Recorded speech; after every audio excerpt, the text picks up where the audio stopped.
Welcome back to Generational Dr. Wealth, a personal finance show for doctors. This podcast is for educational entertainment purposes only and does not constitute financial, legal, or tax advice. Always consult your own professionals. Hello, and welcome back to the Generational Dr. Wealth Show. You are now listening to part 2 of the long-awaited Invest. If you have not listened to part 1, pause this episode now and go back to listen to that one because it was so action-packed you don't want to miss a step.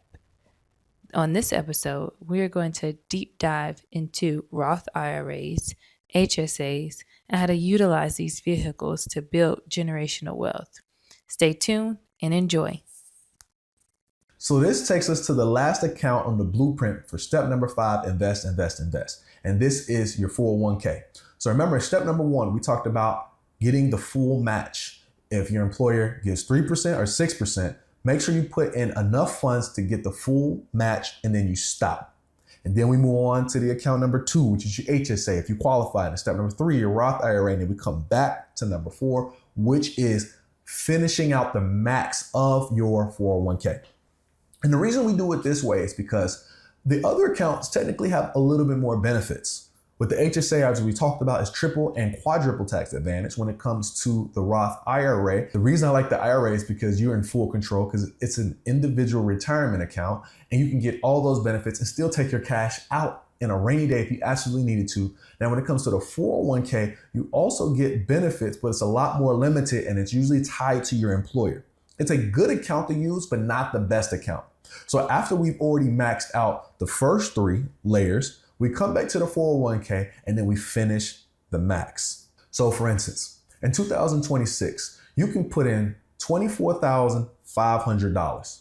Now, if you put in $10,000 to get the max from your employer, you technically have about $14,500 remaining you can put in for this calendar year. So that remaining $14,500 is going to be your goal to get the rest of that maxed out. Now, let me tell you a secret. Income is usually not the issue when it comes to doctors, but turning that income potential into investing wealth is the issue. The average American invests and puts away for their future less than 10% of their income. And that's just not enough to get us to the finish line. Now, if the average American's doing that, how much do you think the average doctor's doing?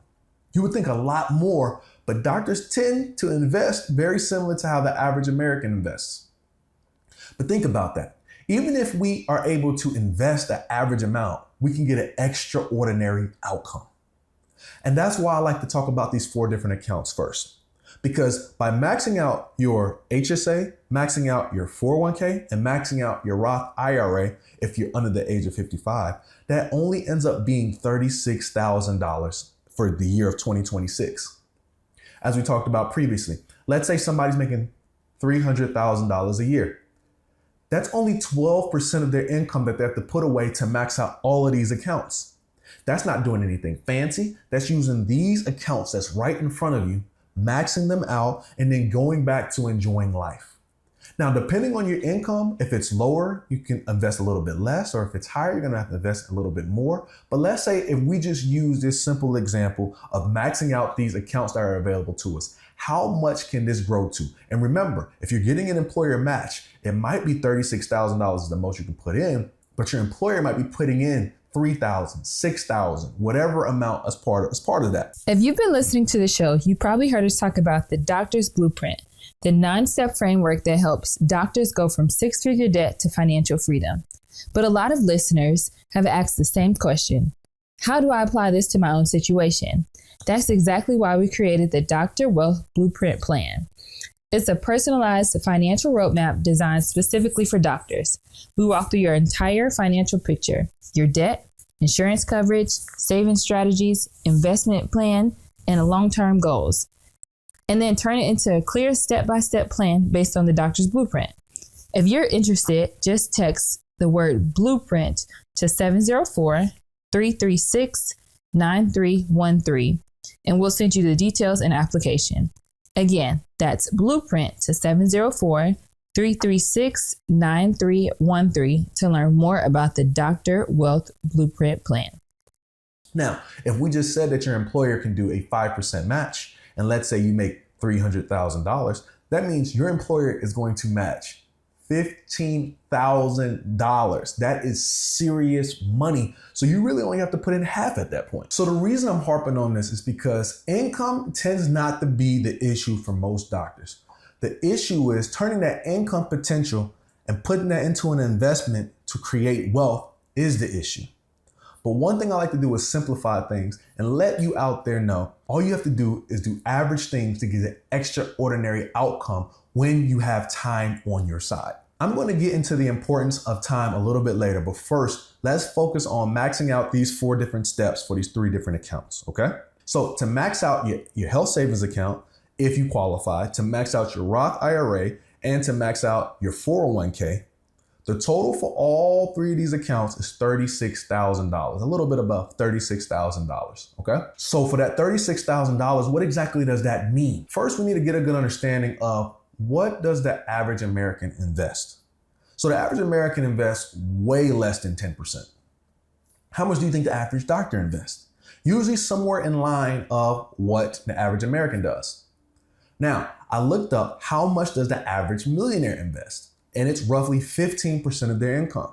So if we want to be millionaires, we should do what the average millionaire does. So let's make 15% our goal. Personally, I prefer 20%, but let's use 15% as our goal. Now, if we're talking about $36,000 to max out those 3 different accounts, and we talked about the example of the doctor earlier who makes $300,000, that's not even a 15%. $36,000 equals about 12% of that doctor's income. So they're just putting away 12%. They're getting all these accounts maxed. But the sneaky part that most people don't think of is, remember, step number 1 in that was your employer match. So if your employer contributes $15,000 and you're putting in the remainder to get you to $36,000, how much are you truly putting away? Much less than that 12%. But if you stay to that 12%, and you take the difference of what's left over and put it into a traditional brokerage account, and you let your employer match whatever they're going to match, let's say put that $15,000 on top. Again, you're seeing how numbers can compound very, very, very fast. See, I don't like to throw a lot of numbers out there, but I do like to make the numbers matter. Has anybody ever heard of the phenomenon called compounding? It is commonly said that Albert Einstein said that compounding is the 8th wonder of the world, and it matters that much. Now let's do a quick case study. Would you rather me give you $1 million today, or would you rather me give you a penny? And that penny doubles every day for the next 31 days. See, most people would easily say, give me the $1 million. And then you have some contrarians that will say, give me the penny, not even understanding how it will grow.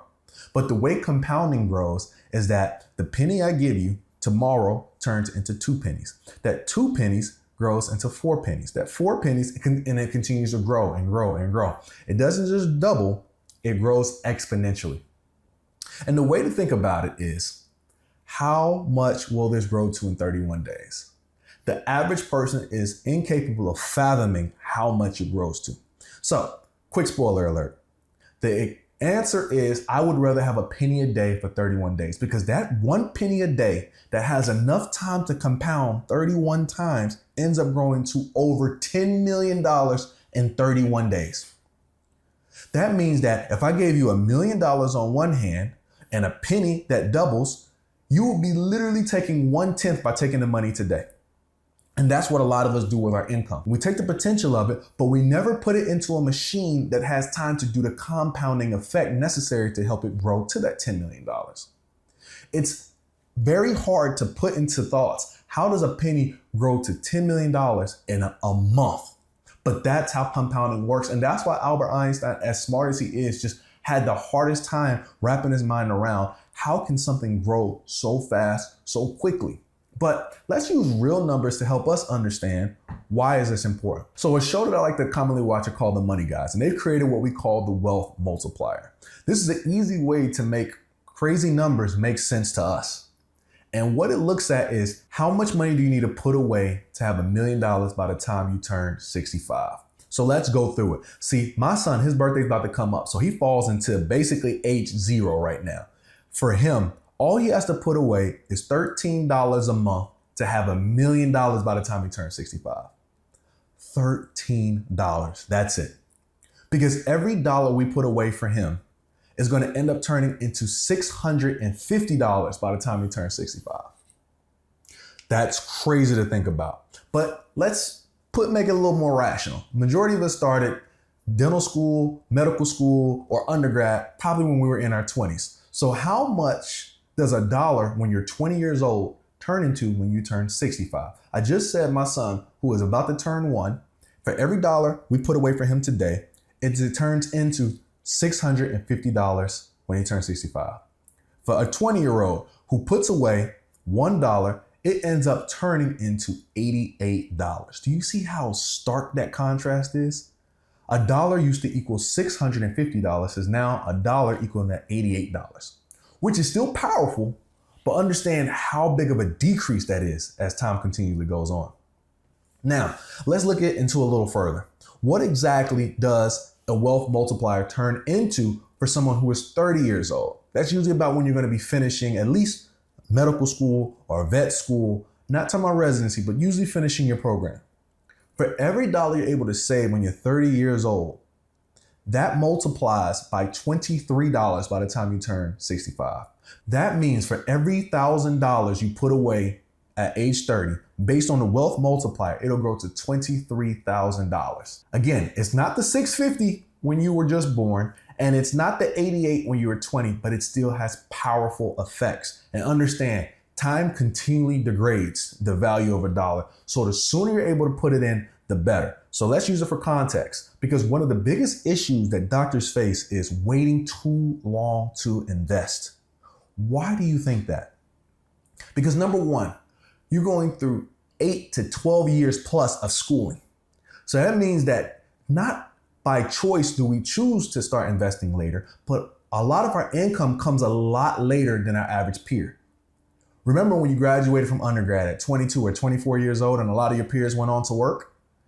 If they were investing, that funds are going to grow a lot faster and a lot more runtime than us putting funds away at 30 or 40 years old. Because if I put away $1,000 at age 40, it's going to multiply 7 times by the time I hit 65 years old.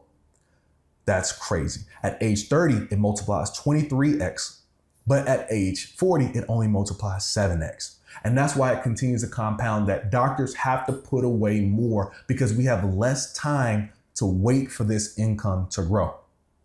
So wealth multiplier aside, we have to understand that usually your income comes a lot later in your working life than the average American. So to make sure that we're able to be comparable, to make sure that we can maintain the lifestyle that we lead while we're practicing, we have to put more away today to make sure we're ready for tomorrow. I'm not sure what age you're listening to this at, but understand whatever age you're listening to this at is the youngest you'll ever be. So it's important that you start investing aggressively to make sure that you give your dollars a chance to convert from potential into economic wealth. Hello, I'm Jonathan with Team Financials, and here at Team Financials, we make filing simple, accurate, and stress-free. Tax season does not have to be stressful, and we are here to make it as simple and stress-free as possible for you. Whether you need help with your personal tax return or your business owner looking for expert tax preparation, our experienced team is here to guide you every step of the way. We don't just file your taxes. Our slogan here at Team Financials is we educate so you can elevate, because when you understand your finances, you make stronger, smarter moves for your future. If you mention Dr. Wealth when filing with us, you will receive $75 off your personal and business tax preparations. Ready to get started? Please reach out to us at 704-412-4242 or book directly on our website at teamfinancials.com. Take care. Have a good rest of the day. Bye.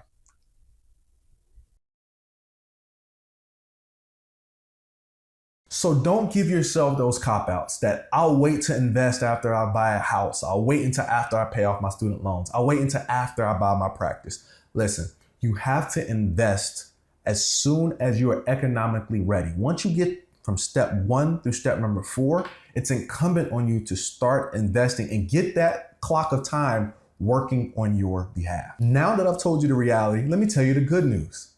You don't have to be a great investor to get great returns. See, the market actually benefits those who have boring investments. The ones that aren't sexy to talk about explosive gains, but they are consistent and steady. There are multiple different stocks you can get into to start your investing career, but I tell people buy low cost index funds. Whichever you prefer. It can be from Charles Schwab, they can be from Fidelity, they can be from my favorite, Vanguard. But make sure you get into something that does not charge you a lot to invest. Now, there are three kinds of investors that are out there. There's the investor who is hyper interested in this stuff and is going to learn, and they can do a lot of this themselves and they can manage because they love learning about this. There is the person in the middle who is neither interested nor disinterested, but they just want good gains. And then there's the last person who is not interested in this stuff at all. See, the person in the first camp is going to be usually fine without having a financial advisor if they're willing to go get the information necessary to make sure that their investments are strategic and smart over time. The individuals in the last two camps can usually often benefit from having a financial advisor, at least somebody over their shoulder to help them with the investment. For sure, the last person, the one who has no interest in investing, should definitely get a professional on their side. That person in the middle, again, depending on how incentivized you are to save those fees from a financial advisor, if you're highly incentivized to do that and you are willing to go to the camp that is highly interested, then that may be something you want to think about. But you need to understand yourself and your investment philosophies. If you know you don't enjoy doing this, get help. If you know you love it, trust me. If you went through undergrad, if you went through your doctoral program and you're a practicing clinician, you are more than intelligent enough to learn how to invest if it's something you're interested in. But like I said, you don't have to be a great investor to get great gains, because the stock market historically has returned 10 to 11% for most major indices over the last 100 years. So if you're getting 10% gains, trust me, all you have to do is put enough in, give it enough time, and it will grow. Now, of course, inflation factors into a lot of this, but at 10%, even if you take it down to 7% and you calculate how much your money grows to, because inflation tends to be about 3%, it's still a whopping sum of money over time. And that's why invest is the heart of the blueprint. And that's why I usually like to take the most time to explain this step, because once you understand the 4 different steps of invest, which your employer match, your HSA, which is your Roth IRA, and finishing the 401k match, after that, the rest is up to you. At that point, you can add more money to a traditional brokerage that has no limits. You can put money into buying a house. You can put money into whatever else that you are interested in. But when you take care of this step, invest first, and you have your economic foundation, you have learned how to turn your income into investments and your investments into wealth, you have put yourself into a strong place. You have given yourself options. And for a lot of us out there, we've never heard this much when it comes to investing. I implore you, share this episode with a friend that you're interested in learning about investing more with, because growing wealthy with a friend is much more fun than growing wealthy alone. When it comes to your money, again, no one's ever going to care as much as you. So even if you are in the camps of, I'm not necessarily interested in investment, or I hate investments, you at least need to know enough to be able to hold your financial professionals accountable. Because again, if they're managing 1,000 people's money and yours doesn't go the way it was planned, understand, you're the one that's going to bear a lot of the downside of that. But when you have the proper questions to ask your professionals, listen, you can be hands off on the investments, but you can be hands on the responsibility when it comes to your money. So these are some questions that I would personally ask my financial advisor. I would ask them, what am I invested in? Is what I'm invested in a very balanced portfolio?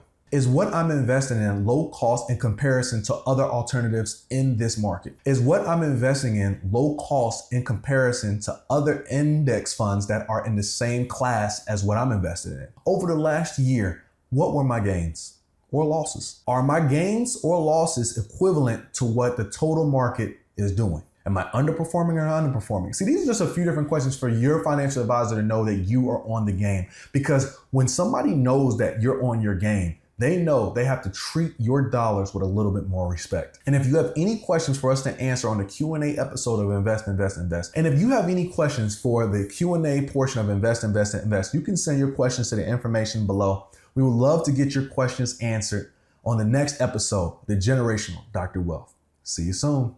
Peace. This show is for educational and entertainment purposes only and is not intended to be financial, legal, or medical advice. We are not acting as your personal financial advisors. The strategies discussed are general in nature and may not be appropriate for your individual situations. You should always consult your own qualified financial, tax, and legal professionals before making decisions about your money. The host and guests are not responsible for any actions you take based on the information shared on this show.